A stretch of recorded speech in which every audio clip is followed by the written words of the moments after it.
Also want to enable a waiting room so that you can manually have people... Uh-oh. Who is this person? It's peanut butter jelly time! Peanut butter jelly time! Peanut butter jelly time! Okay, how did we get into this situation? Let's take a step back and see how we can make sure that this never happens again in our future meetings. As we continue social distancing due to COVID-19, Zoom has emerged as a powerful tool allowing us to continue our classes and work. Unfortunately, many Berkeley students and staff also began experiencing something called Zoom bombing, where an unwanted intruder joins and seriously disrupts a Zoom call. This training will show you several important security settings that will help prevent Zoom bombing from happening in your meetings, so that you can focus on school, work, and staying safe in this pandemic. In this video, we will first cover how to set up and update Zoom. Then we will provide best security tips for before, during, and after Zoom meetings to protect yourself from Zoom bombing. Feel free to skip to relevant timestamps if you have only specific needs. This video is not an exhaustive list of all Zoom security tips, and Zoom is regularly pushing out updates, so be sure to check out the resources listed at the end of this video for a more complete list of tips. Setting up Zoom. First, let's make sure we correctly set up Zoom and always update when updates are available. On a web browser, go to zoom.us/download, then download the appropriate version of Zoom for your device. You can also find the official Zoom app on the iOS App Store or Google Play.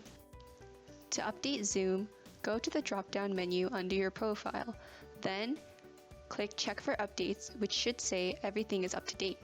Before the meeting takes place, there are several preventative measures we can take to create a more secure meeting space. Open the Zoom application and enter your settings. To secure our settings and prevent Zoom bombing, set a password with each new meeting. Then, scroll down and enable the waiting room so that the host can individually admit participants. This automatically disables the Join Before Host feature. In your settings, scroll down to allow participants to rename themselves and disable this feature. You can always toggle this and re-enable it during the meeting. We want to allow only authenticated users to join the meeting, so that participants must sign into Zoom through the email they were invited with. Then, scroll down to generate a random meeting ID for each meeting.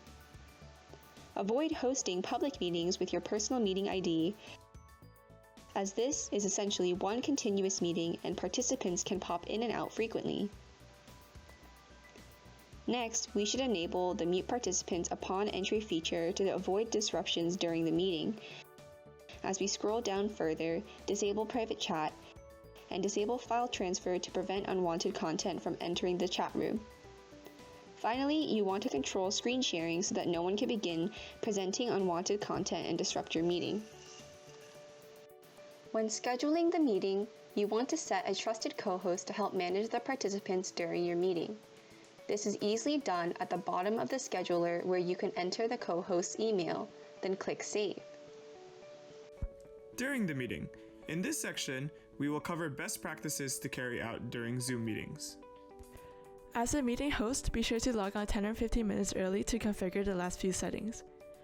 If you're going to be busy presenting, designate someone you trust as a co-host or Zoom moderator. In security, make sure to have the waiting room enabled so that participants are only allowed in as needed. Also make sure that participants can't share screen. You can turn off private chat by going to Chat, clicking the three dots on the right, and selecting Everyone publicly. Once everyone who's supposed to join the meeting are in, go to Security and lock the meeting so that no one else can join.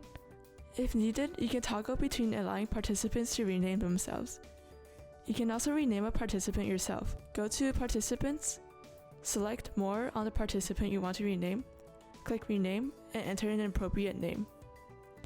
If you need to share your screen, and you haven't already disallowed annotations in the web settings, you should do so here by selecting More and selecting Disable Participants Annotation. Otherwise, anyone can draw on your shared screen, and their annotations will be visible to everyone else in the meeting as well. Now let's see how we could have dealt with the Zoom bomber who crashed our meeting. One thing we could do is go to participants and mute them, or turn off their video under More if they had their camera on. We can also stop their screen share by clicking Screen Share and disabling screen share for participants. Lastly, we can also remove the intruder. By default, they will no longer be able to rejoin this meeting, but you can change the setting if you remove the wrong person. After the meeting, take a few minutes to reflect over your Zoom experience.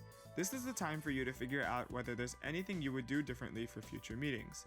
Lastly, we will go over different resources available to all students, so make sure to check them out, especially if you run into any issues during your Zoom experience. If you experience Zoom bombing of an offensive nature, we encourage you to report the incident to zoom-misuse at berkeley.edu. You can also check out resources provided by UC Berkeley Counseling and Psychological Services at uhs.berkeley.edu/caps. If you need technical assistance regarding Zoom, contact Student Tech Services at ses-help@berkeley.edu. You can also visit studenttech.berkeley.edu to see some of the resources we have for COVID-19 and Zoom.